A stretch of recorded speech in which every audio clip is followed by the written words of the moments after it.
मेरा नाम शिवानी उपाध्याय है और मैं सोल वेलनेस से हूँ। और आज हम इस वर्चुअल मानसिक स्वास्थ्य वर्कशॉप की मॉडरेटर भी हूँ, जो कि वर्ल्ड मेंटल हेल्थ डे के उपलक्ष्य में आयोजित की गई है। मैं सभी का हार्दिक स्वागत करती हूँ और एसईएस का आभार भी व्यक्त करती हूँ हमें ये मौका प्रदान करने के लिए।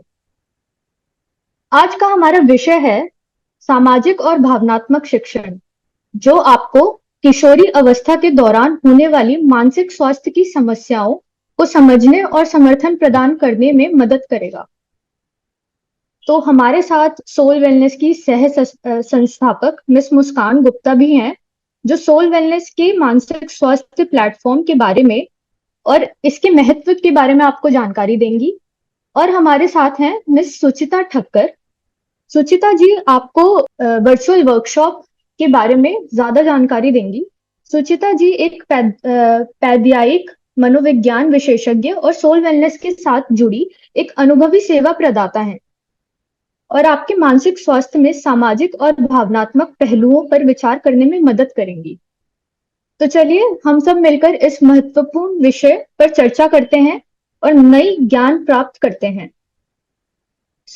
अब मैं हमारे पहली वक्ता का स्वागत करती हूँ, मिस मुस्कान गुप्ता। मुस्कान, आपका स्वागत है। कृपया अपने बारे में और सोल वेलनेस के बारे में लोगों को जानकारी प्रदान करें। सबको मेरी आवाज आ रही हो, आई होप। हाँ जी। तो सबसे पहले मैं आप सबको अपने बारे में बताना चाहूंगी। मेरा नाम मुस्कान है और मैं सोल वेलनेस की को फाउंडर हूँ। मैं सोल वेलनेस में पिछले 4 या 5 महीने से काम कर रही हूँ। एंड आज जो हम वर्कशॉप करने वाले हैं, इसका हमारा टॉपिक है सामाजिक और भावनात्मक शिक्षण। तो हम इस वर्कशॉप की शुरुआत करें इससे पहले मैं आप लोगों से कुछ सवाल पूछना चाहती थी। तो आज क्योंकि हम वर्ल्ड मेंटल हेल्थ डे यानी कि मानसिक स्वास्थ्य के दिन को सेलिब्रेट कर रहे हैं, तो मैं आप लोगों से जानना चाहती हूँ कि आपके हिसाब से मानसिक स्वास्थ्य का मतलब क्या होता है। तो अगर आप सब में से कोई भी जवाब देना चाहता है तो आप अनम्यूट करके मुझे बताइए कि आप इस बारे में क्या समझते हैं। हेलो दी, मैं मुस्कान राजपूत। मैं थिंक टुगेदर क्लब की मेंबर हूँ और मैं आपसे मानसिक स्वास्थ्य के बारे में आप पूछ रही हैं ना, तो मानसिक स्वास्थ्य जैसे हम लोग शारीरिक और मानसिक और भावनात्मक रूप से अगर स्वस्थ होंगे तभी तो मानसिक स्वास्थ्य सही रहेगा। बिल्कुल सही, बिल्कुल सही। और कोई इस बारे में, आपका नाम क्या था?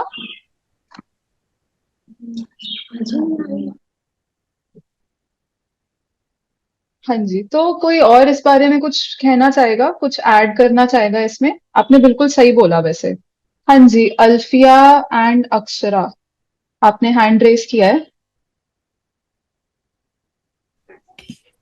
जैसे मैम अच्छी नींद लेना नहीं ले पाना, और जैसे कि डिप्रेशन में होना या फिर किसी चीज का बहुत ज्यादा प्रेशर लेना, ये सब मानसिक रूप का होता है। और जी, आपका क्या नाम है? अल्फिया। अल्फिया, हाँ जी, आपने भी बिल्कुल सही बोला। और कोई इस बारे में कुछ और बताना चाहेगा, कुछ भी शेयर करना चाहेगा?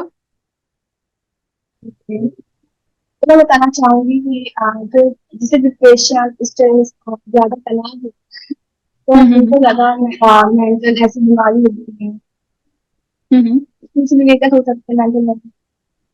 हाँ जी, आपने भी बिल्कुल सही बोला श्रेया। और जैनाब, जेबा, रुतबा, आप लोग भी अपना हैंड रेस करें तो आप अनम्यूट करके बता सकते हैं। है मेंटली हेल्थ हमारे स्वास्थ्य के लिए बहुत इम्पोर्टेंट है। उसकी वजह से हमारा फिजिकली और इमोशनली भी उसमें अच्छा रहता है। हाँ जी। और कोई इस बारे में कुछ ऐड करना चाहेगा तो आप अनम्यूट कर सकते हैं। हाँ जी, जैनाब, जेबा, रुतबा, आप भी अनम्यूट कर सकते हैं।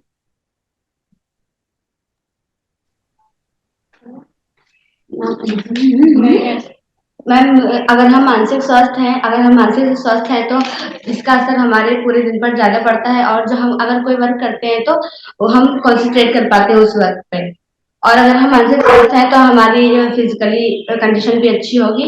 अगर हमारी मेंटली कंडीशन अच्छी है तो हमारी फिजिकली कंडीशन भी अच्छी होगी। अगर हमारे माइंड पे कोई स्ट्रेस वगैरह होता है तो हमारा फिजिकल पे भी असर पड़ता है, और हम किसी भी वर्क को अच्छे से कंसंट्रेट करके नहीं कर पाते। हाँ और जी। स्टडी पे भी हमारे बहुत फर्क पड़ता है अगर हम मेंटली स्ट्रांग नहीं हो तो। हाँ जी। तो आप सभी आ, आप एक बार अपना माइक म्यूट कर दीजिए। हाँ जी। तो आप सभी ने बिल्कुल सही जवाब दिया और आप सभी जो भी मानसिक स्वास्थ्य के बारे में समझते हैं, बिल्कुल सही समझते हैं। तो अगर मैं आपको एक पूरे जितना भी आप सबने मुझे जो बताया उसकी एक समरी देना चाहूँ, तो हम मानसिक स्वास्थ्य को बोलते हैं भावनात्मक, मनोवैज्ञानिक और सामाजिक कल्याण को जो एक पूरे तरीके से हम जब देखते हैं, हम उसको मानसिक स्वास्थ्य बोलते हैं। तो जैसा कि आप सभी ने अपने शब्दों में मुझे ये बताया कि जो मानसिक स्वास्थ्य है वो हमारा तभी हो सकता है अगर हमारा शारीरिक स्वास्थ्य है, मतलब फिजिकल हेल्थ है। तो फिजिकल और मेंटल हेल्थ बहुत ही कनेक्टेड होते हैं एक दूसरे से। पर अगर हम देखें आज के दौर में ज्यादातर हम जब बात करते हैं इस बारे में, तो हम सिर्फ अपनी फिजिकल हेल्थ की बात करते हैं। पर जब हम अपनी मेंटल हेल्थ की बात करते हैं, जैसे कि आप लोगों ने बताया कि हम डिप्रेशन की बात करते हैं, हम स्ट्रेस की बात करते हैं, पर जब हम इन चीजों के बारे में जब लोगों से बात करने जाते हैं तो बहुत बारी ऐसा होता है कि लोग समझते हैं कि हम किसी गलत चीज के बारे में बात कर रहे हैं। या फिर अगर आपने कभी इसको अपने जीवन में ऐसा देखा हो कि जब कोई बोलता है मुझे डिप्रेशन है या मुझे एंजाइटी है, तो लोग उन्हें बोलते हैं ये तो पागल है। क्या आप में से कभी किसी ने ऐसा देखा है या ऐसा कभी सुना है किसी के साथ होते हुए? बट ऐसा काफी ज्यादा होता है और इसलिए ये दिन बहुत जरूरी है। जो हम मानसिक स्वास्थ्य को आज जिस बारे में बात कर रहे हैं, इसके बारे में बात करना इसलिए ही जरूरी है क्योंकि आजकल ये एक बहुत ही आगे आता हुआ टॉपिक है और ये एक ऐसी चीज है जिससे बहुत सारे लोग आजकल सफर कर रहे हैं। उनको एंजाइटी होती है, डिप्रेशन होता है, स्ट्रेस होता है, पर क्योंकि वो इस बारे में बात नहीं कर पाते, इसलिए वो प्रॉब्लम कम होने की बजाय और बढ़ती जा रही है और उसका कोई समाधान या फिर कोई सोल्यूशन नहीं निकल पा रहा है। इसलिए आज हम इस बारे में बात कर रहे हैं और मैं आपको बताना चाहूंगी सोल वेलनेस के बारे में, जहां पर मैं काम कर रही हूँ। तो सोल वेलनेस में हम ये बोलते हैं कि जब आप अपने मानसिक स्वास्थ्य की बात करते हैं और हम ये देखते हैं कि हम अपने मानसिक स्वास्थ्य पे कितना काम कर रहे हैं। तो अगर मैं आप लोगों से ये सवाल पूछूं कि क्या आप अपने मानसिक स्वास्थ्य पर अपनी रोज की जिंदगी में काम करते हैं या नहीं करते हैं, तो आप क्या कहेंगे? क्या आप अपने मानसिक स्वास्थ्य के लिए कुछ करते हैं? और अगर कुछ करते हैं तो क्या करते हैं? मैं आपसे जानना चाहूंगी सबसे। हम इसमें 8 घंटे की नींद लेते हैं और सुबह टहलने जाते हैं। इससे हम स्वस्थ रहते हैं और हमारा फिजिकल माइंड सही रहता है। हाँ जी। और अल्फिया एंड अक्षरा, आप भी कुछ इसमें ऐड करना चाहेंगे? हाँ, हम कह रहे थे कि हम लोग मेडिटेशन करते हैं और एक्सरसाइज हम्म करते हैं, इसी से हमारी मेंटल रिसोर्स सही होता है। हम्म। और टाइम से सोना, टाइम से उठना। हाँ जी। श्रेया, आप भी कुछ ऐड करेंगे इसमें? मैं पहली बार ये बताना चाहूँ कि हमें कोई ऐसा स्ट्रेस नहीं है कोई कुछ हमारा जो मेंटल हेल्थ को बिगड़ जाए। ठीक है, बहुत लोग पढ़ाई के लिए लेते हैं, ज्यादा हम्म। स्ट्रेस लेते हैं। तो मैं कहना चाहूँगी ऐसा कोई काम ही ना सोचे, ऐसा कुछ करे ना जिससे हमारा मेंटल हेल्थ बिगड़ सके। हाँ जी। और कोई इसमें कुछ ऐड करना चाहेगा? Hello ma'am, my name is Siddhma Singh. मैं इसके में बता मैं योगा कर सकती हूँ, म्यूजिक सुन सकती हूँ, सॉन्ग डांसिंग कर सकती हूँ, हाँ जी। एडिटेशन कर सकती हूँ। जी मैं बोलना चाह रही हूँ कि हम सुबह दूध पीते हैं और योगा भी करते हैं और जिससे हमारा फिजिकल मेंटल हेल्थ सही रहता है और हाँ हम जी। कम फोन मोबाइल भी चलाते हैं जिससे हमारे ज्यादा डिप्रेशन नहीं रहता है। हाँ जी। तो जब हम मेंटल हेल्थ की या फिर मानसिक स्वास्थ्य की इस तरीके से बात करते हैं, तो हम ये समझ सकते हैं कि मानसिक स्वास्थ्य कोई ऐसी चीज नहीं है जिसको अच्छा करने के लिए हमें कोई पहाड़ तोड़ने की जरूरत है या कुछ बहुत स्पेशल करने की जरूरत है। अगर हम अपनी रोजमर्रा की चीजों को अच्छे से करना शुरू कर दे, जैसे आप लोगों ने मुझे बताया कि हम 8 घंटे की नींद लें, हम अच्छा खाएं, हम पानी पिए, हाइड्रेटेड रहें, और उसके अलावा हम अपनी कोई हॉबीज में पार्ट लें, जैसे कि आपने बताया म्यूजिक हो गया या फिर डांस या फिर ड्राइंग करना। अगर हम इन सब चीजों को अच्छे से करें तो हम अपने मानसिक स्वास्थ्य का ध्यान रख सकते हैं। और ये कोई ऐसी चीज नहीं है जिसको प्राप्त करना बहुत मुश्किल है। अगर हम अपनी बेसिक चीजों को अच्छे से करें तो हम अपने मानसिक स्वास्थ्य का ध्यान रख सकते हैं। और इसी के साथ साथ सोल वेलनेस एक ऐसा प्लेटफॉर्म प्रोवाइड करता है लोगों को, जहां पर आप आकर अपने मानसिक स्वास्थ्य की देखभाल करना सीख सकते हैं। जैसे कि आप वहां आकर लोगों से बात कर सकते हैं जो शायद आपके जैसे ही किसी मेंटल हेल्थ की प्रॉब्लम से गुजर रहे हो या किसी चीज से सफर कर रहे हो, या फिर आप वहां आकर कोई सपोर्ट ले सकते हैं in form of self help tools, जिसका मतलब है कि ऐसे टूल्स जिनसे आप अपनी हेल्प खुद कर सकते हैं। या फिर अगर आप चाहें तो आप काउंसलिंग या थेरेपी भी ले सकते हैं। तो सोल वेलनेस एक ऐसा प्लेटफॉर्म है जो आपकी मेंटल हेल्थ को या फिर आपके मानसिक स्वास्थ्य को आपकी टेक केयर करने में हेल्प कर सकता है। तो आज इसी वर्ल्ड मेंटल हेल्थ डे के लिए हम जो वर्कशॉप कर रहे हैं उसमें हम बात करेंगे सामाजिक और भावनात्मक शिक्षण की। बट इसकी हम और बात करें इसके लिए मैं सुचिता जी को बुलाना चाहूंगी ताकि वो आगे की वर्कशॉप कंटिन्यू कर सके। और मैं एससीएस को थैंक यू करना चाहूंगी कि उन्होंने मुझे यहाँ पर आकर आप लोगों से बात करने का मौका दिया और मुझे आप लोगों से बात करके बहुत अच्छा लगा। तो सुचिता जी आप शुरू कर सकते हैं। थैंक यू सो मच मेरा इतना अच्छा इंट्रोडक्शन देने के लिए। And welcome to all the girls जो भी यहाँ पे है मौजूद गर्ल्स। आई थिंक आप लोग लखनऊ से हैं, राइट? लखनऊ से है ना आप लोग, है ना? Yes ma'am. Yes ma'am. Okay okay. तो आज जैसे इन्होंने बताया कि हम लोग वर्ल्ड मेंटल हेल्थ डे के ऊपर बात करते हैं, क्योंकि आज का दिन हम इसको सेलिब्रेट करते हैं, मनाया जाता है। मेंटल हेल्थ, मानसिक तंदुरुस्ती, जो मानसिक हमारी स्थिति होती है उसको सही तरह से जानना, पहचानना, ये बहुत जरूरी है। और ये क्यों जरूरी होता है? क्योंकि अगर हमारा जो ब्रेन है वही सही से काम नहीं करेगा तो हमारा जो पूरी बॉडी है, हमारा शरीर है, वो सही से काम नहीं कर पाएगा। तो ब्रेन का सही रहना बहुत जरूरी होता है। तो मानसिक स्थिति मतलब दिमाग में अगर कुछ भी कोई भी तकलीफ है तो उसे हमें पहले जानना है, पहचानना है, और उसकी जो भी हमें ट्रीटमेंट लेनी हो, थेरेपी लेनी हो, कुछ भी, तो वो बहुत जरूरी होता है। तो आज मैं आपको कुछ स्लाइड पहले दिखाऊंगी। एक्चुअली वो है इंग्लिश में, शेयर करूंगी, लेकिन मैं आपको उसको साथ साथ हिंदी में भी समझाती जाऊं। ओके?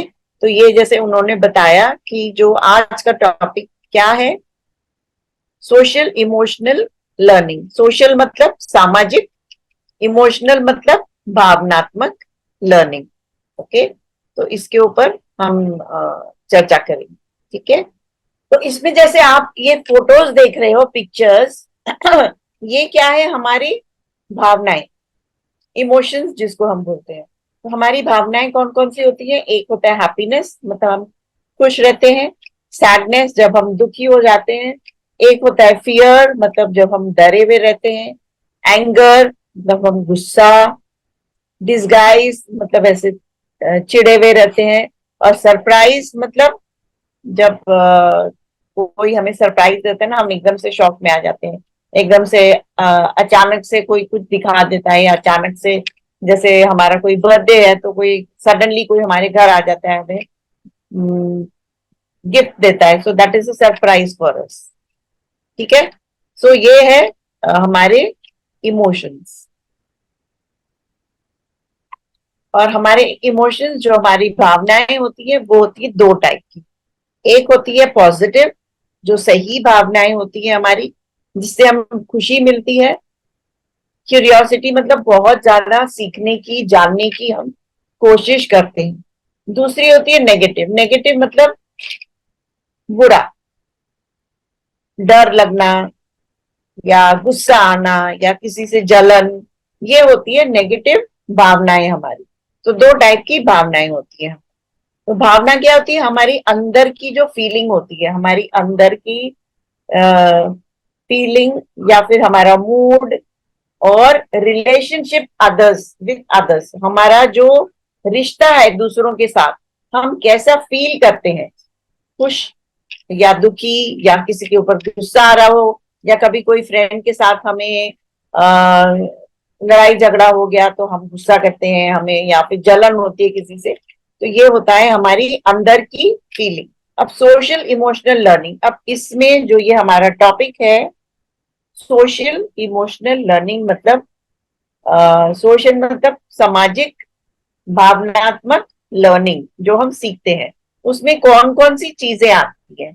पहला है सेल्फ अवेयरनेस, मतलब अपने बारे में जानना, सेल्फ अवेयरनेस अपने बारे में जानना।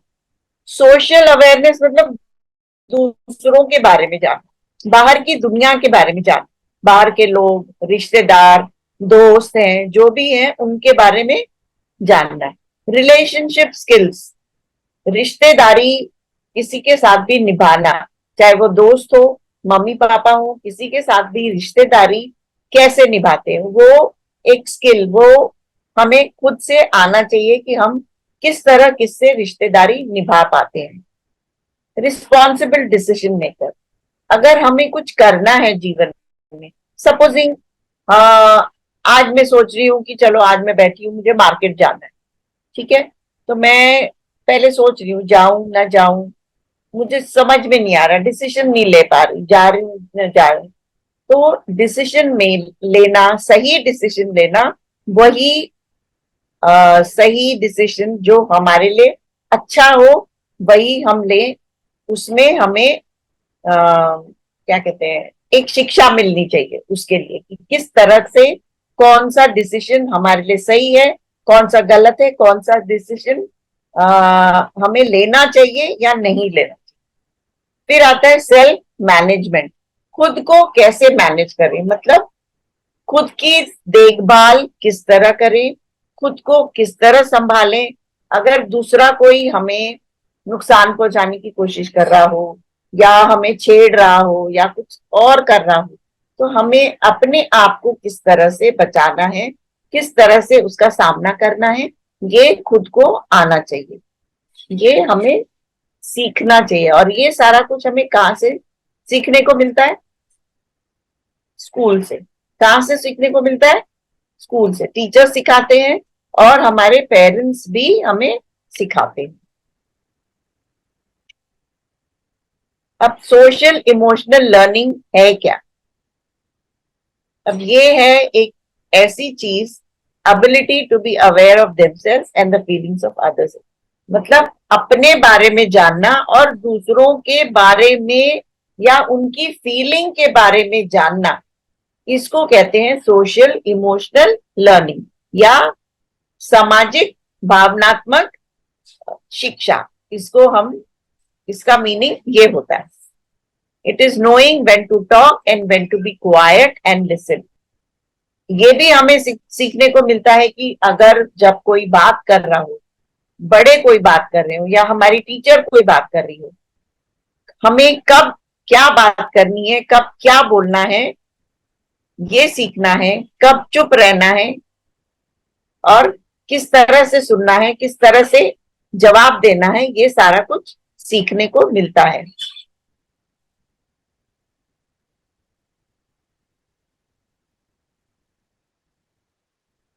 अब इसमें बहुत सारी चीजें आती हैं social emotional learning. Self actualization मतलब अपने बारे में जानना।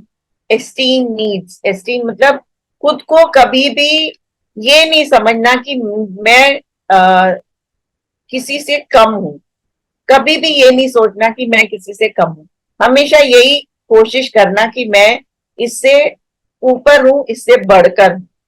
अपना जो एस्टीम है, अपना जो बोलते हैं ना खुददारी कि मैं ये हूं, वो होनी चाहिए अपने आप में। अपनी जो जरूरतें हैं वो कैसे पूरी करना, कैसे पाना, वो हमें पता होना चाहिए। सेफ्टी नीड्स, सेफ्टी मतलब खुद को कैसे बचा के रखना, सेफ कैसे रहना। आजकल की दुनिया में स्पेशली गर्ल्स को, लड़कियों को ये जानना सीखना बहुत ज्यादा जरूरी हो जाता है कि कैसे सेफ रहना चाहिए दुनिया में लोगों से। बाहर की दुनिया से। और बेसिक नीड, बेसिक मतलब छोटी छोटी हमारी जो जरूरतें हैं वो हम कैसे पाएं, किस तरह से मम्मी पापा से लें, लड़ झगड़ के नहीं, गुस्सा करके नहीं, किस तरह से हम उन चीजों को पा सकते, ये सारी चीज सीखने को मिलती है।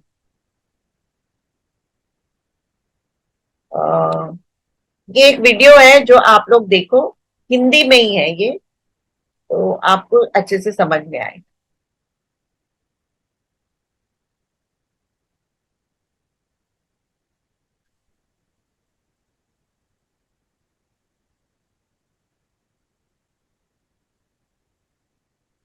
एसईएल सीट को लेकर आजकल काफी चर्चा है। इसका मतलब है सोशल, इमोशनल और एथिकल लर्निंग। यह शिक्षा सामाजिक, भावनात्मक और नैतिक कौशल सीखने की प्रक्रिया है। ये उतना ही महत्वपूर्ण है जितना पढ़ना और गणित सीखना है। यह सीखने की प्रक्रिया सबसे प्रभावी है जब ये बचपन से शुरू होता है और हाई स्कूल में भी जारी रहता है। सामाजिक, भावनात्मक और नैतिक कौशल स्कूल, काम और जीवन में सफलता के लिए आवश्यक है। एसईएल के साथ छात्र अपने भावनाओं और व्यवहारों को प्रबंध करना सीखते हैं, सहानुभूति दिखाते हुए दूसरों का देखभाल और चिंता करते हैं, बेहतर तरीकों से समस्याओं का समाधान निकालते हैं, जिम्मेदारी के साथ निर्णय लेंगे और अच्छे रिश्ते बनाए रखते हैं। छात्र ये पहचानना सीख रहे हैं कि उनके भीतर क्या हो रहा है, जिससे उनको भावनाओं को पहचानने में मदद मिलता है, जैसे कि गुस्सा करना और आवेगशील भावनाओं को महसूस करने पर रोकने में, सांस लेने में और अभिनय से पहले स्थिति के बारे में सोचने में मदद करता है। छात्र दूसरों की भावनाओं और दृष्टिकोण की पहचान करना सीखते हैं, जिससे वो सहानुभूति और करुणा दिखाएंगे, ना ये देखे कि वो कौन है या कहाँ से आए हैं। यह कल्पना करना मुश्किल नहीं है कि क्लासरूम में और जीवन में कितना महत्वपूर्ण है। छात्र शांतिपूर्ण तरीकों से अपनी समस्याओं का समाधान करने और अपने आवश्यकताओं के बारे में बताना सीखते हैं। इससे वो दूसरों के साथ मिलकर रहेंगे और बड़ों से खुलकर मदद मांगेंगे। जब छात्र अपने जीवन और भविष्य के बारे में जिम्मेदारी से निर्णय लेंगे तो भविष्य सिर्फ बेहतर होगा। रिसर्च बताती है कि सामाजिक, भावनात्मक और नैतिक शिक्षा से बदलाव आता है। सीन में भाग लेने वाले छात्र पढ़ाई में बेहतर प्रदर्शन करते हैं और बेहतर व्यवहार भी करते हैं। इन छात्रों के लिए अच्छा डिग्री हासिल करने का संभावना दुगनी है। हाई स्कूल पास करने का संभावना 50% से अधिक है और 25 साल की उम्र में नौकरी मिलने का। जिन स्टूडेंट्स का सामाजिक, भावनात्मक और नैतिक कौशल अच्छे हैं, उनके दोस्त भी ज्यादा होते हैं, जिससे उन्हें स्कूल में ज्यादा मन लगेगा और पढ़ाई में बेहतर प्रदर्शन होगा। इसी को कुछ इस तरह देखें। स्टूडेंट्स जो सोशल, इमोशनल और एथिकल लर्निंग में भाग लेते हैं, वो करियर और जीवन दोनों में सफलता पाते हैं।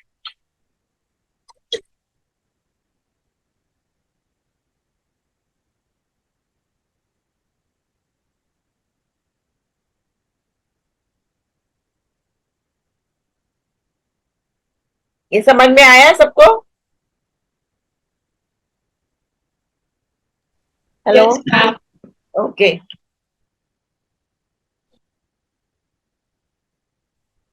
Social emotional supports for learning, सीखने के लिए क्या क्या सपोर्ट्स मिलने चाहिए? फोकस ऑन थिंकिंग, हमारी सोच पे हमें फोकस रखना चाहिए कि हमारी सोच कैसी होनी चाहिए।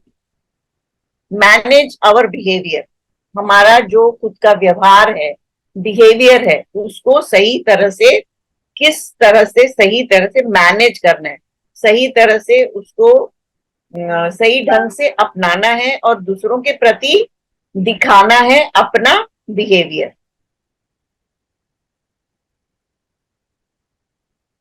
Understand and deal with feelings, दूसरों की फीलिंग्स जो है, दूसरों की जो इच्छाएं हैं, उनको समझना और उनकी तरफ, एम्पैथी बोलते हैं हम इंग्लिश में, ये दिखाना कि जो तुमको दुख हो रहा है या जिससे तुम गुजर रहे हो वो मैं समझ सकती हूँ, वो एम्पैथी दिखाना। बिल्ड पॉजिटिव रिलेशनशिप, एक ऐसा रिलेशनशिप, पॉजिटिव रिलेशनशिप बनाना, पॉजिटिव मतलब अच्छा रिलेशनशिप, ये सीखने के लिए मिलता है।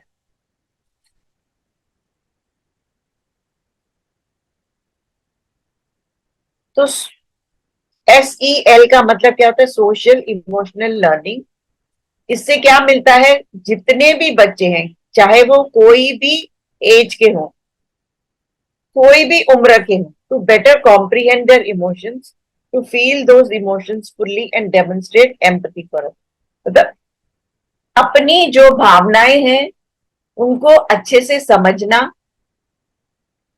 अच्छे से फील करना और दूसरों के लिए वही भावनाएं दिखाना। अगर किसी को दुख हो रहा है तो उसको ये नहीं बताना है कि यार तू दुखी है तो मैं भी दुखी हूं तेरे साथ।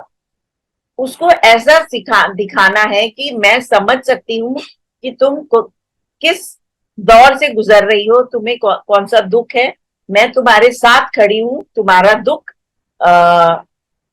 अपनाने के लिए, तुम्हारे साथ, और तुम्हें साथ देने के लिए। So these learned behaviors are then used to help students make positive। तो ये सारे जो हमारे behaviors हैं, हमारे जो व्यवहार हैं, इससे हम क्या बनते हैं? पॉजिटिव रिस्पॉन्सिबल इंसान बनते हैं, एक रिस्पॉन्सिबल जिम्मेदार इंसान बनते हैं। और इससे क्या होता है? हम अपने जो गोल्स हैं उनको अचीव करते हैं और पॉजिटिव रिलेशनशिप को अपनाते हैं और बेहतर बनाते हैं।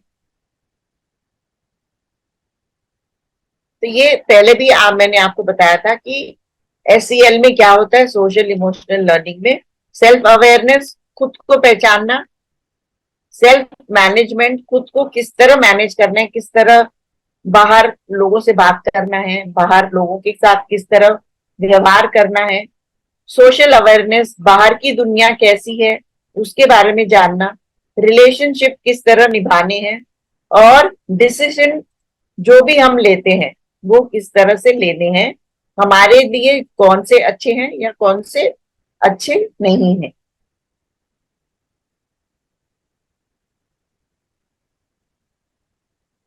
सेल्फ अवेयरनेस क्या होता है? What is the meaning of self awareness?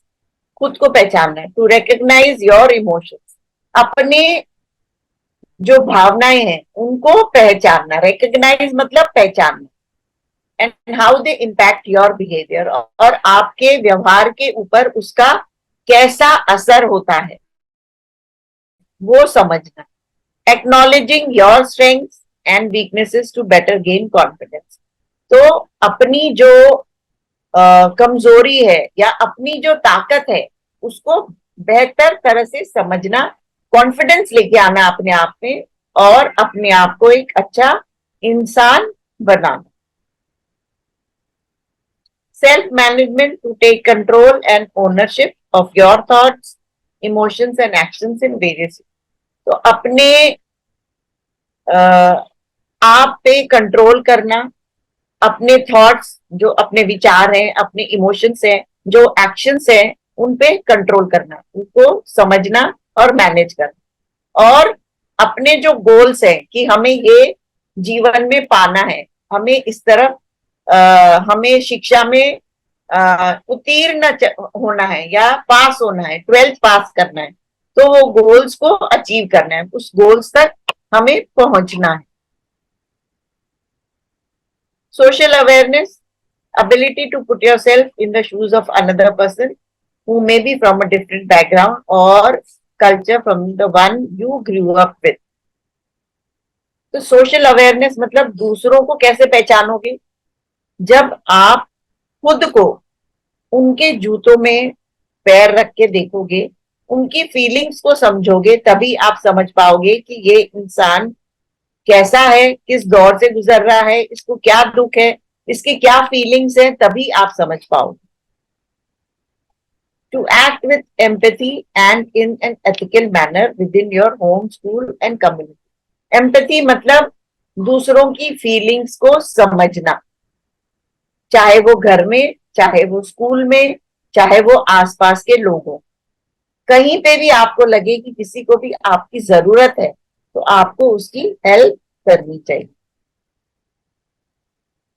Relationship skills, ability to build and maintain healthy relation, किसी के साथ भी रिश्ता बनाना है हेल्दी होना चाहिए, मतलब अच्छा, किसी के साथ लड़ाई झगड़ा, जेलसी, जलन दिखाना, ये सब नहीं होना चाहिए। एक अच्छा गुड हेल्दी रिलेशनशिप बनाने के लिए भी हमें स्किल्स होने चाहिए, हमें वो शिक्षा मिलनी चाहिए। और वो शिक्षा कहाँ से मिलेगी? घर से, परिवार वालों से और स्कूल से। Making responsible decision, choosing how to act or respond to a situation is based on learn behaviour, मतलब डिसीजन कैसा लेना है वो हमें पता होना चाहिए कि हमारे लिए ये सही डिसीजन है या गलत है, तो उतनी पहचान हमें खुद को होनी चाहिए। अब ये वर्ल्ड मेंटल हेल्थ डे के ऊपर है थोड़ा सा, इसमें हिंदी में भी है जो मैं आपको पढ़ के बता सकती हूँ। मानसिक स्वास्थ्य क्या होता है, जो अभी आपसे वो मैम ने भी पूछा था कि मानसिक स्वास्थ्य का मतलब क्या होता है। तो मानसिक स्वास्थ्य या का आशय भावनात्मक, मानसिक तथा सामाजिक संपन्नता से लिया जाता है।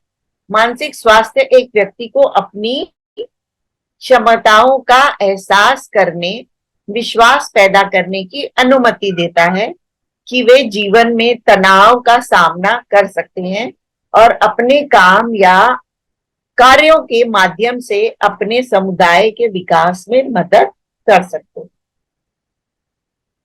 मानसिक स्वास्थ्य, भावनात्मक, मानसिक तथा सामाजिक संपन्नता। मानसिक स्वास्थ्य मतलब मेंटल हेल्थ। मेंटल हेल्थ सही है तभी हम सारी चीजें सही से समझ सकेंगे, सही से कर पाएंगे और हम आगे जीवन में बढ़ पाएंगे। मानसिक स्वास्थ्य यह मनुष्य के सोचने, समझने, महसूस करने और कार्य करने की क्षमता को प्रभावित करता है। आपकी जो मानसिक स्वास्थ्य है वो, मानसिक विकार कई सामाजिक समस्याओं जैसे बेरोजगारी, गरीबी, नशाखोरी आदि को जन्म देती है। अगर आपका मानसिक संतुलन सही नहीं है, अगर आप सही से नहीं सोच रहे हो, तो उससे क्या होता है, आपको समझ में नहीं आएगा कि आप कहाँ जाएं, पैसा कैसे कमाएं, तो उससे बेरोजगारी बढ़ती है, गरीबी बढ़ती है। और जब लोगों के पास ये सब नहीं होता तो फिर वो क्या करने लगते हैं? नशा करने लगते हैं और उनसे उसका दिमागी संतुलन खराब हो जाता है। विश्व मानसिक स्वास्थ्य दिवस विश्व में मानसिक स्वास्थ्य के मुद्दों के बारे में जागरूकता बढ़ाने और मानसिक स्वास्थ्य के सहयोगात्मक प्रयासों का संगठित करने के उद्देश्य से प्रतिवर्ष 10 अक्टूबर को मनाया जाता है। तो आज के दिन ये दिवस हम मनाते हैं ताकि हम लोगों में ज्यादा से ज्यादा जागरूकता पैदा करें कि मानसिक स्वास्थ्य क्या है। लोगों को आजकल पता नहीं होता, इतना समझ में नहीं आता उनको कि मानसिक स्वास्थ्य क्या होता है। अगर मुझे थोड़ी सी भी प्रॉब्लम हो रही है, अब हम जैसे आप किसी ने बोला था अभी डिप्रेशन, ऐसे ही एंजाइटी किसी को होती है, तो लोग क्या करते हैं, कई बार ये सोचते हैं कि अगर हम ये छोटी छोटी चीजों को लेकर डॉक्टर के पास जाएंगे या कोई काउंसलर के पास जाएंगे, साइकोलॉजिस्ट के पास जाएंगे, तो लोग क्या कहेंगे, रिश्तेदार क्या कहेंगे कि ये तो पागल है, इसको तो दिमागी बीमारी है। तो अभी भी लोग ऐसा समझते हैं और सोचते हैं, तो ये लोगों के दिमाग से हटाना है। इसलिए हम हर साल इसको सेलिब्रेट करते हैं और लोगों में ज्यादा से ज्यादा जागरूकता बढ़ाते हैं। कई जगह वर्कशॉप्स होती हैं, वेबिनार्स होते हैं, कई जैसे आज आपके यहाँ हो रहा है, ऐसे कई जगह करवाते रहते हैं बहुत लोग। तो मानसिक बीमारियों का कारण क्या होता है? जैविक कारण, बायोलॉजिकल फैक्टर्स, जैसे कि जीन या मस्तिष्क रसायन। जैसे बच्चा पैदा होता है ना, तो माँ बाप से जो जीन्स मिलते हैं उसकी वजह से भी बच्चों में मानसिक बीमारी हो सकती है। तभी ना होके बच्चा जब बड़ा होता है उसमें वो बीमारी दिखाई देती है। अगर पेरेंट्स में या उनके पेरेंट्स में कहीं कोई वो बीमारी हो तो वो बच्चों में आगे आ सकती है। मानसिक स्वास्थ्य समस्याओं का पारिवारिक इतिहास, family history of mental health problem. तो फैमिली हिस्ट्री जानना बहुत जरूरी होता है कि फैमिली में किसी को पहले ये प्रॉब्लम तो थी या नहीं थी। जीवन के अनुभव जैसे आघात या तकलीफ, life experiences such as trauma और अब्यूज।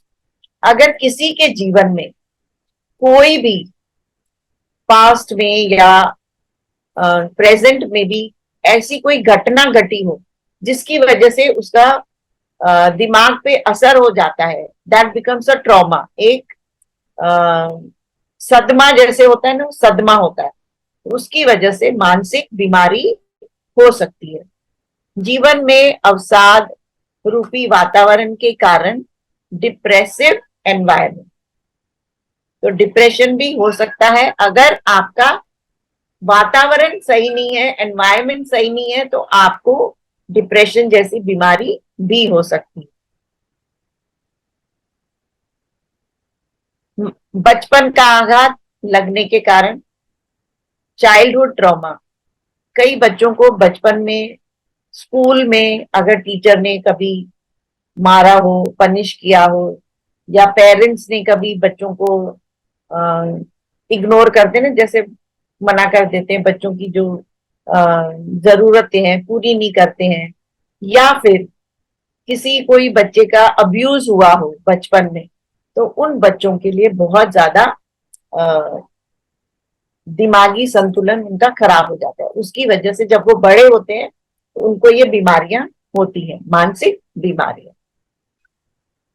नकारात्मक विचारों से बढ़ने का कारण नेगेटिव थॉट्स, हमेशा नेगेटिव सोचते रहेंगे, गलत सोचते रहेंगे, इससे भी मानसिक बीमारी होती है।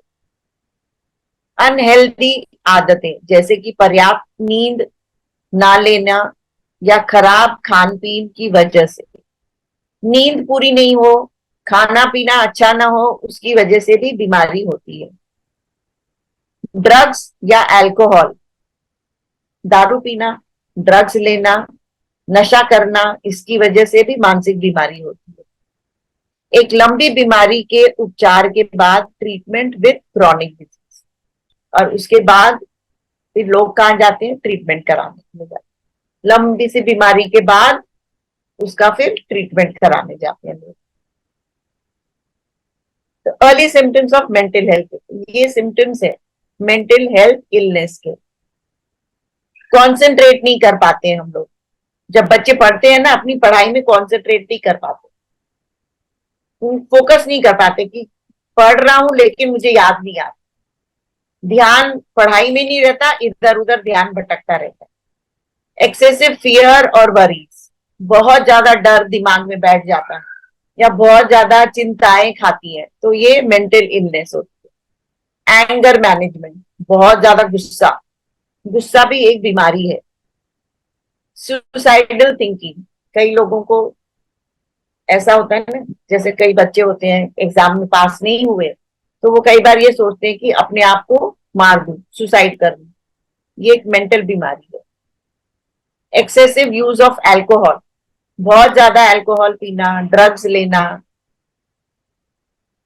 एक्सट्रीम मूड चेंजेस, मूड बार बार चेंज होना या बहुत दुखी रहना। स्लीपिंग प्रॉब्लम्स, कईयों को नींद नहीं आती है सही से। These are all symptoms of mental health illness. ये सारी मानसिक बीमारियों के लक्षण है। ये क्या है, लक्षण।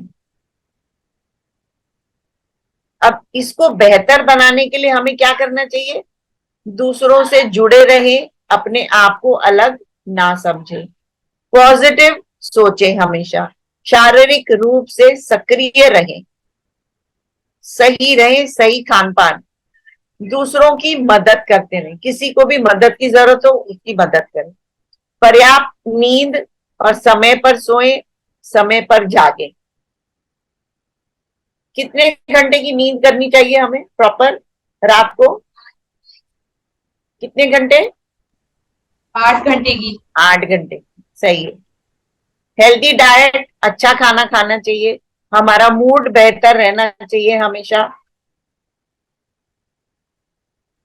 खूब धूप, धूप में ज्यादा देर घूमेंगे उतना अच्छा है। धूप में घूमने से हमें क्या मिलता है सनलाइट से? बोलो। Energy ma'am. एनर्जी। एक टाइप की विटामिन मिलती है, वो कौन सी विटामिन होती है?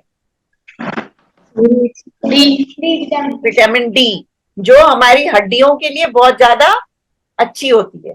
इसलिए कहते हैं कि धूप में जितना ज्यादा आप घूमोगे, रहोगे, बैठोगे, उतना आपके शरीर के लिए अच्छा होता है। तनाव ज्यादा ना ले, स्ट्रेस ना ले, जो भी है सोच समझ के ये सोचे कि हो जाएगा, सही हो जाएगा। बहुत ज्यादा सोचना बंद करें, बहुत ज्यादा ना सोचें। एक्सरसाइज करें, योगासन करें, ऐसा कुछ करें जिससे आपका मन लगा रहे, आप खुश रहें और मिलनसार बने, खुश रहें।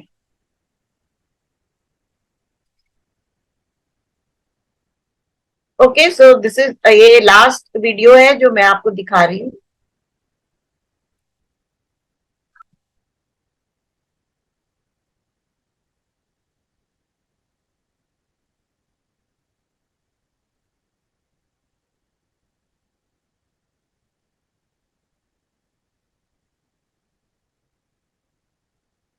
तो देखो वो हाल में गाना गाती हूँ। मैं उन्हें बहुत प्यार करती अंतरा, तुमने 2 अलग-अलग तरह के रिबन बांध रखे हैं। हूँ। हाँ माँ, मुझे दोनों रंग पसंद है, इसीलिए मैंने दोनों को साथ पहना है। ठीक है, जैसे भी तुम खुश रहो। चलो अपना लंच बॉक्स लो।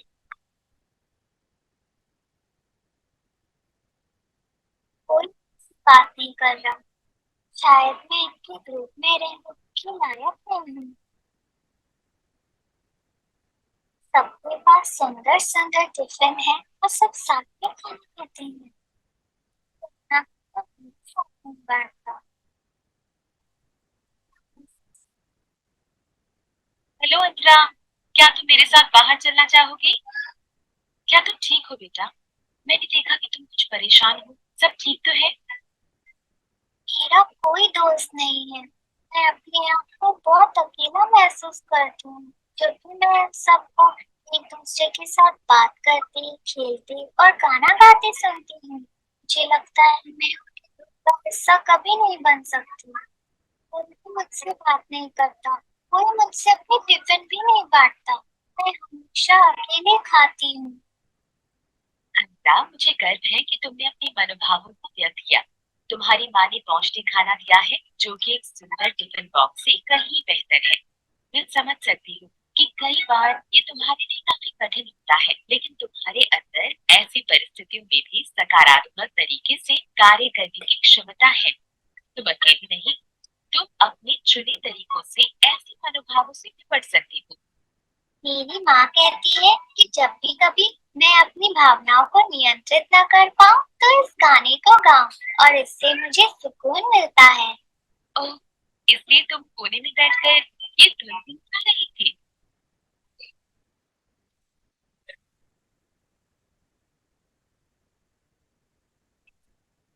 कृपया ध्यान दीजिए। गुड मॉर्निंग स्टूडेंट्स, कृपया ध्यान दीजिए।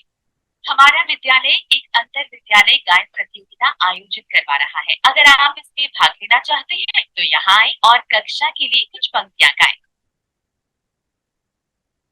ठीक है, शुरू करते हैं।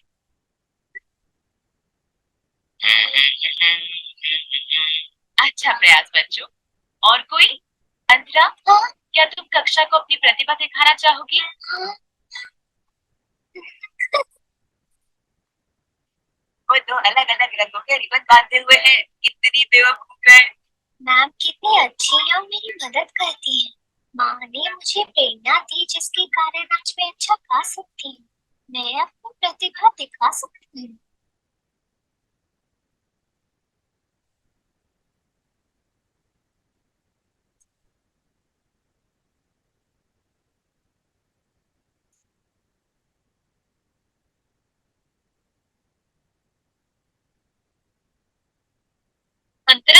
चुनौतीपूर्ण मनोभावों को नियंत्रित किया। जैसे वो अपनी कक्षा के सम्मुख खड़ी हुई थी, उसी ऊर्जा के साथ फिर से वो अंतर विद्यालय गायन प्रतियोगिता में अपनी चमक बिखेरने को तैयार है। वाह, इस लड़की की कितनी बेहतरीन आवाज है। मुझे बहुत पसंद आया इसका गाना। ये हमारी बेटी है।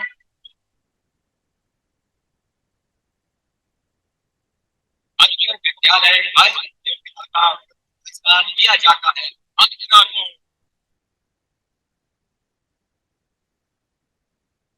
मनोभावों को समझना और नियंत्रित करना बहुत जरूरी है। हमारी देखने, सुनने, सूंघने, छूने और सोचने की क्षमताओं की ही तरह महसूस करने की क्षमता भी आत्म जागरूकता के लिए उतनी ही महत्वपूर्ण है। मनोभावों को व्यक्त करने की क्षमता किशोरावस्था में बहुत मायने रखती है। जिस उम्र में किशोर भावनात्मक दबाव का सामना करते हैं, हमेशा याद रखें, आप अकेले नहीं हैं और आपको अपनी भावनाएं दूसरों से साझा करनी चाहिए। आपके भीतर प्रेम और सहयोग की भावना है और आपका मानसिक स्वास्थ्य व भावनात्मक भलाई बहुत मायने रखती है।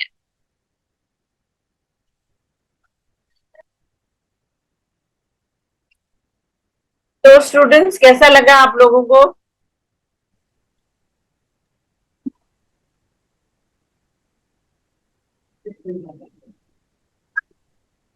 कोई बताएगा मुझे? मैम बहुत अच्छा लगा मैम। वर्कशॉप कैसी थी? वीडियोस कैसे थे? अच्छे से बहुत अच्छे थे। कुछ समझ में आया? Yes ma'am. Ma'am thank you so much. तो बच्चों, ये थी मिस सुचिता ठक्कर, जो एक मनोविज्ञान विशेषज्ञ और सोल वेलनेस के साथ जुड़ी एक अनुभवी सेवा प्रदाता है। धन्यवाद सुचिता जी, आपने बहुत ही सहजता और सरलता से मानसिक स्वास्थ्य और हमारे आज के विषय सामाजिक और भावनात्मक शिक्षण को इन बालिकाओं को समझाया। थैंक यू सो अब मच। अब बच्चों, अगर आपके पास कोई भी मानसिक स्वास्थ्य से जुड़ा सवाल है तो आप सुचिता जी से अपना माइक ऑन करके पूछ सकते हैं। हम आपकी मदद के लिए ही यहाँ हैं, तो प्लीज एक एक करके अपना सवाल पूछिए। मेरा नाम मुख्तार है। एग्जाम के टाइम मुझे पढ़ाई को लेकर काफी तनाव रहता है, उसमें कैसे कम कर सकती हूँ, उसे मैं कैसे कम कर सकती हूँ? पढ़ाई के टाइम तनाव रहता है तुम्हें? किसने पूछा था ये सवाल? रुखसार। मुस्कान। रुखसार।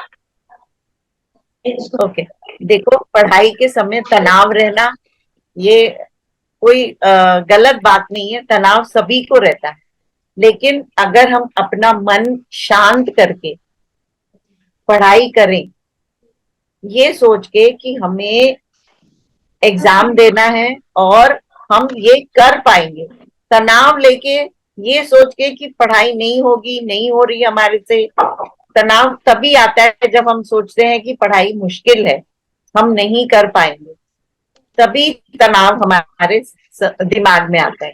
ये सोचे कि हर चीज आसान है, सब कुछ मैं कर पाऊंगी। जब ऐसा सोचोगे तनाव नहीं आएगा, आप अच्छे से पढ़ाई कर पाओगे और देखो, आप अपना एग्जाम भी अच्छे से दे पाओगे। दिमाग को बिल्कुल ठंडा शांत रखना है, इधर उधर नहीं भटकाना है। यही सोचना है कि मैं कर पाऊंगी, मेरे में कितनी क्षमता है और मैं इस काबिल हूं ताकि मैं आगे उत्तीर्ण हो सकूं।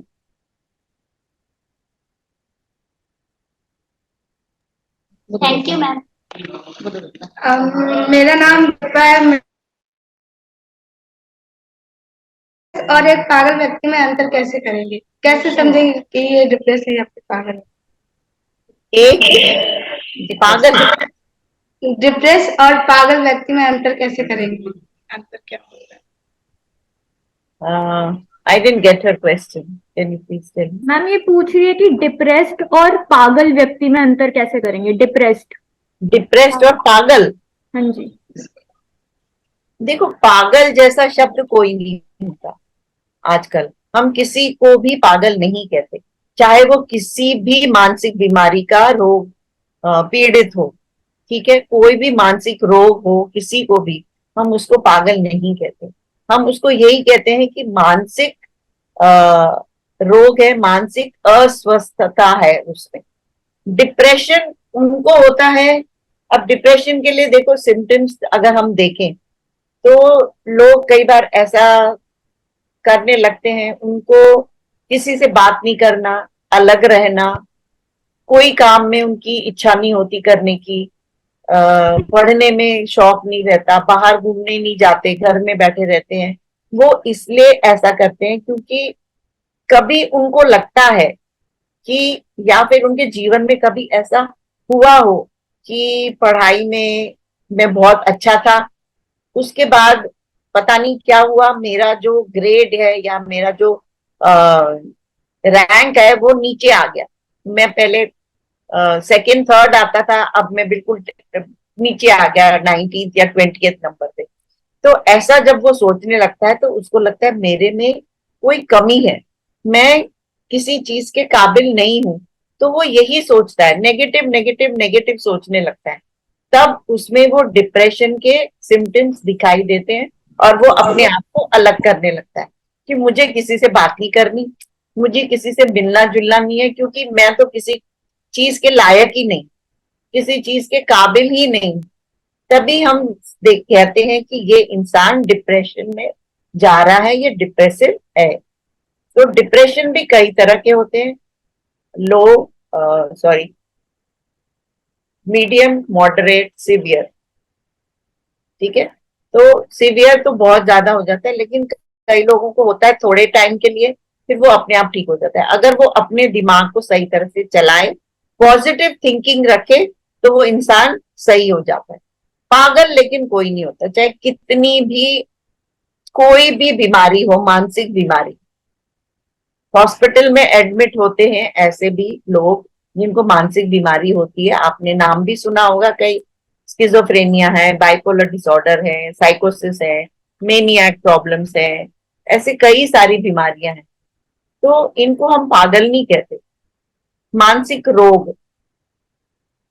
अगर हम दूसरे इंग्लिश लैंग्वेज में बोले तो हम इनको बोलते हैं डिफरेंटली एबल्ड। इंग्लिश में डिफरेंटली एबल्ड, पहले इनको बोलते थे हम लोग स्पेशल बच्चे हैं, स्पेशल नीड्स वाले, they are not special, differently abled. तो आजकल स्कूल में भी ऐसे कई बच्चे होते हैं जिनको एडमिट करते हैं। बच्चों में भी कई बीमारी होती है, आपने नाम सुना भी होगा, ADHD होता है, ऑटिज्म होता है, लर्निंग डिसेबिलिटी होती है। डिफरेंटली एबल्ड बच्चे, मतलब इनमें, so this is the difference. पागल नहीं कहते हैं। Okay ma'am, thank you ma'am. Anybody else? किसी और किसी प्रश्न? एक क्वेश्चन है कि अगर हमारी लाइफ में पढ़ाई है, फैमिली को लेकर है, हमारा करियर है, इन सब चीजों का स्ट्रेस है, तो हम उन तीनों चीजों को कैसे मैनेज करें? या आप कुछ ऐसे टिप्स बता दीजिए उसको मैनेज करने में हमको इतना स्ट्रेस ना आए। जैसे कि घर फैमिली में अगर छोटी छोटी बातें हो जाती है हमारी लाइफ को लेकर या फैमिली को लेकर, तो बहुत ज्यादा जल्दी टेंशन हो जाती है।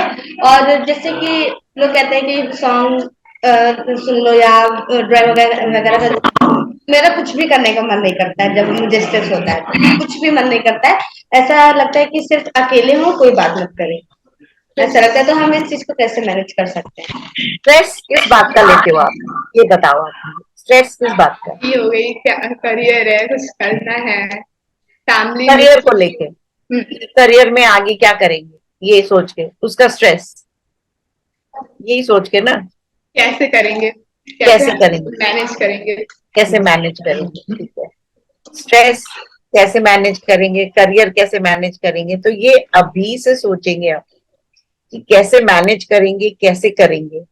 तो इसके लिए अभी से सोच के अपने आप को परेशान करना, ये तो गलत बात है। पहले से ये सोचना है हमें कि पहले एक सीढ़ी चढ़नी, ठीक है, एक सीढ़ी चढ़नी है, उसको हम बोलते हैं कि ये मैं कर पाती हूँ, या मैं कर सक रही हूँ। उसके बाद दूसरी चीज सीढ़ी चढ़ते हैं कि ये मैंने किया, मेरे में इतनी काबिलियत थी, मैंने यहाँ तक किया, यहाँ तक पहुंची।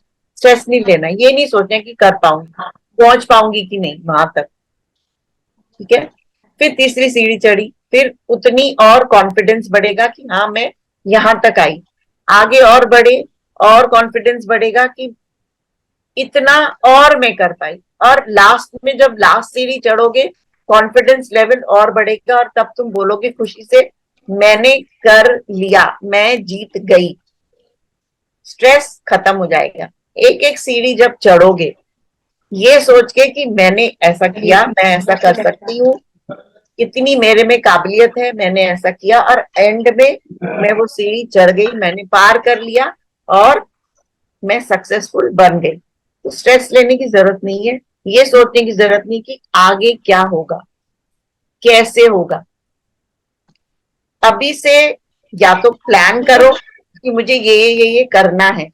एक होता है ना, टाइम टेबल बना लेते हैं, स्केड्यूल बनाते हैं कि मुझे ये करना है।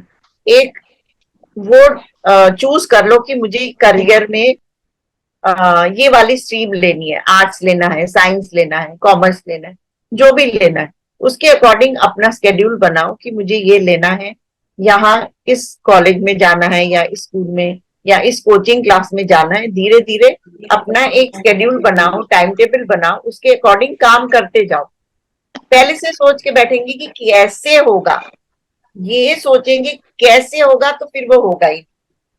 हाँ ये सोचना है कि करना है, मुझे करके दिखाना है।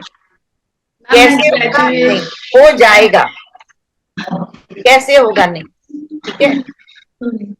मैं ग्रेजुएशन कर चुकी हूँ और आई थिंक कि मुझे करियर के बारे में सोचना चाहिए, जो मेरे गोल्स हैं, बस उस चीज का स्ट्रेस। मैं ग्रेजुएट कर रही हूँ इस वजह से। क्या कहा? मैं कह रही हूँ कि मैं ग्रेजुएट कर रही हूँ और मुझे लगता है कि अब कुछ गोल या करियर के बारे में सोचने का टाइम है। दैट्स व्हाई मैं स्ट्रेस ले रही हूँ या खुद ब खुद आ रहा है, वो मैं पूछ रही हूँ तो कैसे। ग्रेजुएट कर रही हो तो तुम्हें ये पता है कि तुम कौन सी लाइन में ग्रेजुएशन कर रही हो, साइंस है, कॉमर्स है, आर्ट्स है, जो भी है, तो उसमें ही तुम्हें आगे फोकस करके पढ़ना है, आगे पढ़ना है, बढ़ना है कि मुझे इसी में ही आगे जाना है। स्ट्रेस लेके कि करियर क्या होगा, जो तुम अभी पढ़ रही हो उसके अकॉर्डिंग ही करियर बनेगा तुम्हारा। ऐसा तो नहीं है कि अभी आर्ट्स कर रही हो तो तुम कहीं साइंस में चली जाओगी करियर बनाने के लिए, और स्ट्रेस लोगी कि मैं अभी आर्ट्स और फिर साइंस में कैसे चली जाऊं। तो जो अभी कर रही हो उसी पे फोकस रखो। फोकस रहना बहुत जरूरी है जीवन, ध्यान को भटकाना नहीं है, बी फोकस्ड, ठीक है।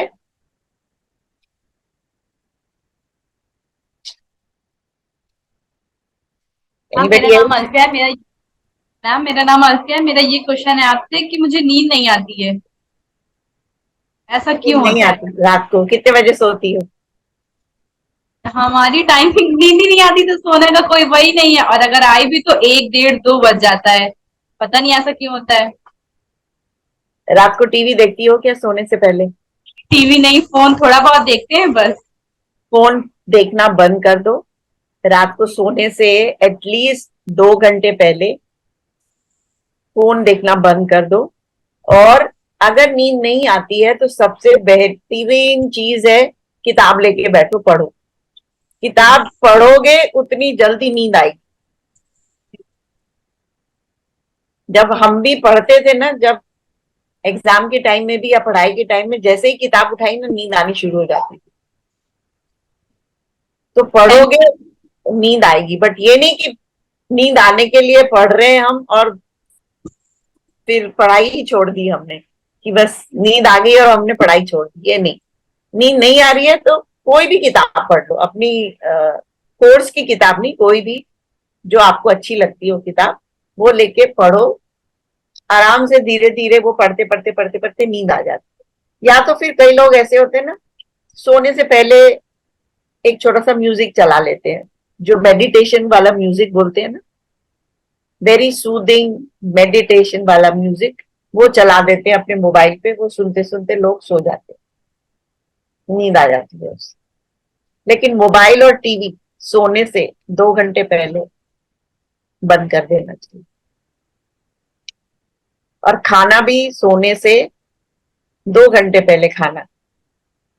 ये नहीं कि खाना खाया अभी 11 बजे खाना खा रहे हैं और चले बिस्तर में सो गए, तब भी नींद नहीं आएगी, क्योंकि वो पेट में परेशानी करता है, डाइजेस्ट नहीं होता ना खाना, परेशानी करता है। तो ये याद रखना। Thank you ma'am.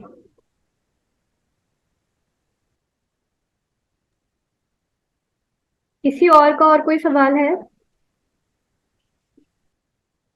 जी मैं मुस्कान राजपूत, मेरा एक क्वेश्चन है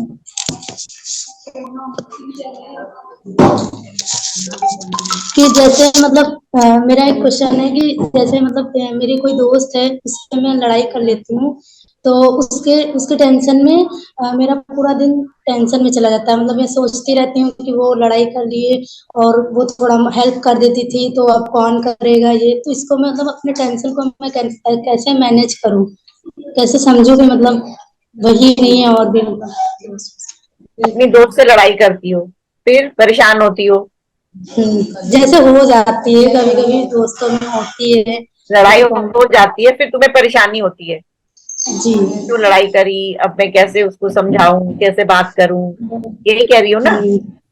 हाँ। और फिर मैं मतलब परेशान हो जाती हूँ, ना मेरा पढ़ाई में मन लगता है, ना मेरा किसी काम में मन लगता है, तो कुछ कर नहीं पाती हूँ, मतलब मैं डिस्टर्ब हो क्योंकि जाती लड़ाई हूँ। हो गई दोस्त के साथ ना। तो जब अगर लड़ाई हो भी गई है, ठीक है, तो उस पे पहले सोचो कि मैंने ये लड़ाई हम दोनों में किस बात पे हुई, पहले वो सोचो, ढूंढो कारण क्या था वो लड़ाई का, कारण ढूंढा, फिर उसके ऊपर काम करो कि ये जो कारण था ये हुआ क्या, ये सही में था, ये जो कारण है ये इसकी कोई वजह थी या बेवजह हो गई ये हमारी लड़ाई। अगर तो बेवजह हो गई तो उसको तो भूल जाओ और जाके अपनी फ्रेंड से बात कर लो। अगर किसी वजह से हुई तो भलाई उसी में है, टेंशन नहीं लेना है, भलाई उसी में है कि खुद जाके अपनी फ्रेंड से बात करो सामने बैठ के कि जो भी तेरे मेरे बीच में अनबन हुई, लड़ाई हुई, समझ सकती हूँ, एक दूसरे को समझो, कारण समझो, वो बताएगी, तुम बताओ, आपस में समझो, आपस में सुलझाओ, और देखो लड़ाई खत्म हो जाएगी, वो टेंशन भी खत्म हो जाएगी। अगर किसी वजह से हुई है, बेवजह हुई तो वो तो भूल जाओ और फिर दोस्ती कर लो वापस। टेंशन नहीं लेना कि काम नहीं कर रहे, पढ़ाई नहीं हो रही, वजह है तो उसकी कारण करो। जितना ज्यादा जाके बात करोगे ना, उतनी ज्यादा आपकी जो प्रॉब्लम है उसका सोल्यूशन निकलेगा। अंदर ही अंदर बैठ के सोचते रहोगे, घुटते रहोगे कि लड़ाई होगी, क्या करूं, क्यों करी लड़ाई, वो भी बात नहीं कर रही, मैं भी बात नहीं कर रही, अब मेरा काम में मन नहीं लग रहा, क्या करूं, तो वो और परेशानी देगा। इससे अच्छा है जाके बात करो, सुलझाओ उसको, तभी सॉल्यूशन निकलेगा और सब खत्म हो जाएगा। Okay, thank you ma'am.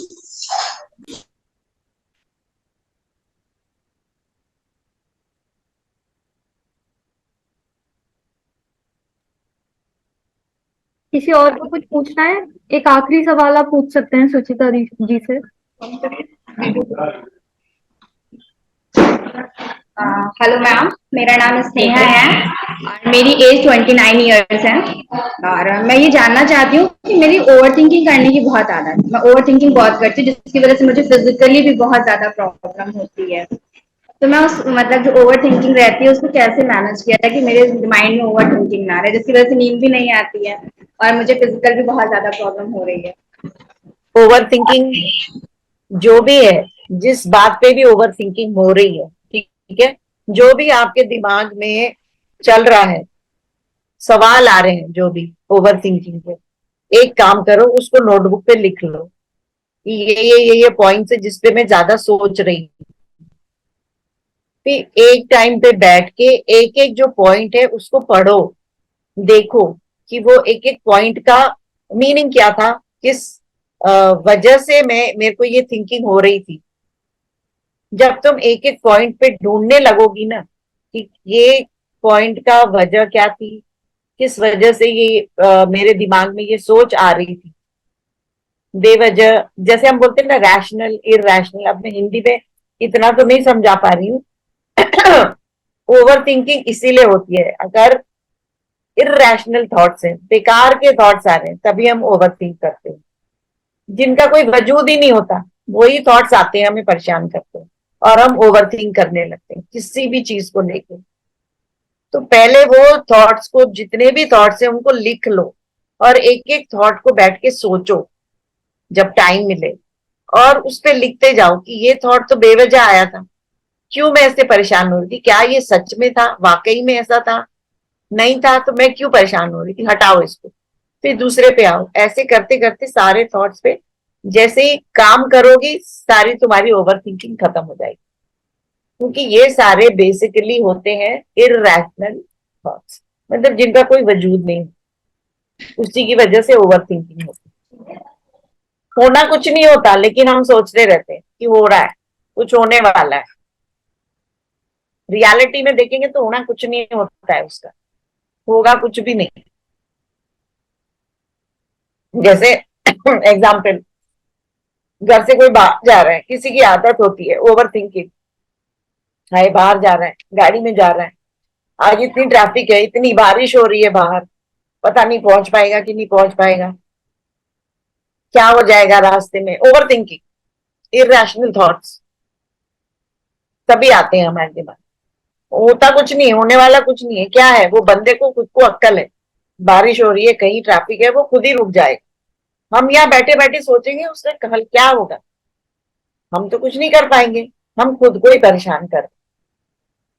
अगर बच्चे को भी लेके अगर हम ओवर थिंकिंग करते हैं कि बच्चा पढ़ाई में नहीं कर रहा, क्या करूं मैं, मार्क्स अच्छे नहीं आ रहे, ओवर थिंकिंग हो रही है, टीचर से बात करूं, क्या करूं, कैसे करूं, उसका सोल्यूशन ढूंढो कि बच्चे में क्या, कहाँ पे क्या कमी है, क्यों नहीं कर पा रहा है बच्चा, मैं उसको ध्यान नहीं दे पा रही हूँ, या टीचर ध्यान नहीं दे रही है, या फिर बच्चे को बोर्ड नहीं दिखाई दे रहा है, नहीं कर पा रहा है, नहीं लिख पा रहा है, या उसको टाइम लग रहा है लिखने में, कुछ तो होगा, कहीं तो कुछ होगा, सॉल्यूशन ढूंढो खुद ही, वो सारी ओवर थिंकिंग खत्म हो जाएगी।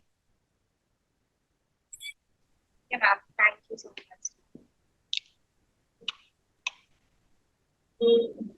आप सभी का बहुत बहुत धन्यवाद इतना खुल के अपने सवाल आगे रखने के लिए, और सुचिता जी का भी बहुत बहुत धन्यवाद जिन्होंने इतने अच्छे से हर एक प्रश्न का उत्तर दिया। अब हम इस वर्कशॉप की समाप्ति की ओर आ गए हैं।